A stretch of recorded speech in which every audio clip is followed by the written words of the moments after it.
বুধবার স্থানীয় সময় দুপুর 2:51 হংকংয়ের তাইপো নগরীর ওয়াংফুক কোর্ট নামের একটি আবাসিক কমপ্লেক্সে আগুন লাগে। মুহূর্তেই ছড়িয়ে পড়ে কয়েকটি ভবনে। আগুনের লেলিহান শিখা গ্রাস করতে শুরু করে গোটা কমপ্লেক্স। খবর পেয়ে ঘটনাস্থলে পৌঁছে আগুন নিয়ন্ত্রণে আনার চেষ্টা শুরু করে দমকল বাহিনী।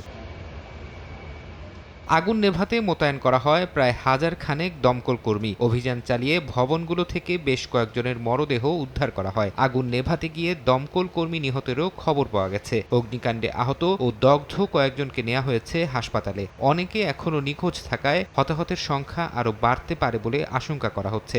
অঞ্চলটিতে প্রবাসী বাংলাদেশিদের বসবাস নেই বলে জানা গেছে।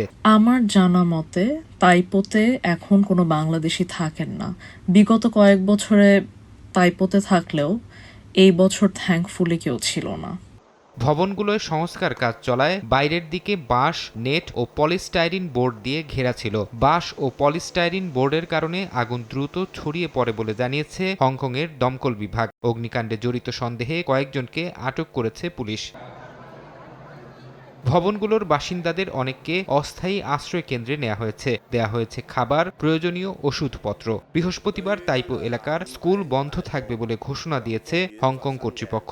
আগুনের ঘটনায় গভীর শোক জানিয়েছেন হংকংয়ের শীর্ষ নেতা জন লি ও চীনের প্রেসিডেন্ট শি জিনপিং।